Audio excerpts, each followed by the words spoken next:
We're joined by Larry Kudlow, CNBC, and of course the Larry Kudlow Show right here on WMAL every Saturday night at 7 p.m. Hey, Larry. Good morning. Good morning. You are Larry Glass Half Full Kudlow. You are always an optimist. You're always talking up the economy, and frankly, for Wall Street, probably a good idea because Wall Street, over the course of the last several decades, well, it's been doing great. But with regard to the economy as a whole, the president can't be happy with the revised numbers that came out for the GDP for the first quarter. Instead of the 0.2% growth that was originally estimated, now it's a 0.7% drop. It shrank. The economy shrank in the first quarter. That's not a good thing, is it? No, it's not a good thing at all. I don't know how important it is. There are a lot of circumstances, bad weather, dock strikes. I think the underlying growth, according to, let's see, the San Francisco Fed and I think the Atlanta Fed, something like this. Anyway, we've had a problem with seasonal adjustments in Q1 to begin with. Their number would have been 1.8%. The bigger point that I tried to make in my column this past week, is this is basically a 2% recovery. The problem is it's gone on for 6 years. It's not about one quarter and the quirks around one quarter. It's been a 2% recovery, which is the worst since World War II. And in fact, one of the main parts of the economy, capital investment spending, that's when businesses build, plants, equipment, 5, 6, 7, 8 year type projects. They're the biggest and best job creators in the economy. That is not moving. That needle is not moving. There's no capital spending. And in fact, somebody did a look at this. If you adjust for inflation, business CapEx has not increased in 20 years, which is remarkable. By the way, you could always slash the capital gains tax cut, the corporate tax cut, rather. We got $2 trillion of cash sitting overseas. And my final point is, where are the Republicans on this? On Friday, when that number came out, I didn't hear any Republicans on the campaign trail talking about it. Yep, you're right. Huh? This is a big issue. This is a growth. This is a failure of the Obama administration because of their, top-heavy spending and regulatory policy. But the GOP. But tell me if I'm wrong about this, because I read a statistic somewhere that said that such contractions are extremely rare. That I think, if I remember this correctly, the article that I read said something about the fact that there have only been 3 since the Great Recession. 3 since the Great Recession. Yeah, we've had 3 negative quarters since the Great Recession. That's true. You can get contractions inside an expansion. Okay. Yeah, the Great Recession meaning 2008, right? Yeah. Yeah. Right. I guess, look, the issue isn't so much that part. It's the parts that we've only had, it's either 1 or 2, maybe only 1 quarter of 3% growth. Right. In other words, you can have a fluke quarter, and that happens all the time. Reagan had that, Clinton had that. Yes. There may be special factors. But you should be, this thing should have averaged 4 to 5% growth. You're coming off a deep recession, and as in the case of Reagan, who also came off in a deep recession, you should have been running 4 to 5% growth. The early years should have been about 6%.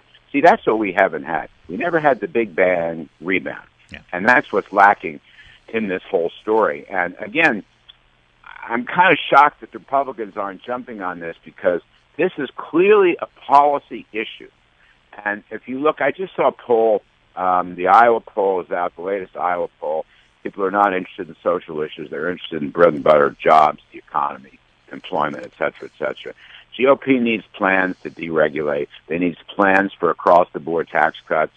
They need plans to repeal and rewrite Obamacare, which itself is a job creator. They need plans to roll back the EPA, which is about to put gigantic industries out completely, or decimate gigantic industries in electricity and coal and so forth. That's the kind of thing people want. That's the underlying weakness of this economy. And we're not hearing it. I'm not hearing it.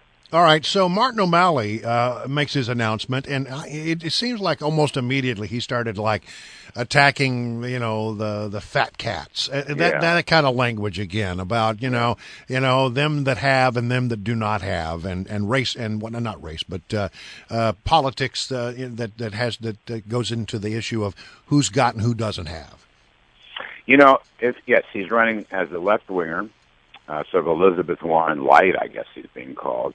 If you run your finger down any of these big polls and you look at the main issues, the issue of inequality is way down the list. You know what the top of the list is? No. Jobs, economy, and, by the way, terrorism, national security. Those are the top issues. If OMalley does to the USA what he's done to Baltimore and Maryland, that would not be a very good thing, okay? And I fear, because he's not going to win. I think that's what he's going to try to do. Look, I was a great progressive mayor. I was a great progressive governor.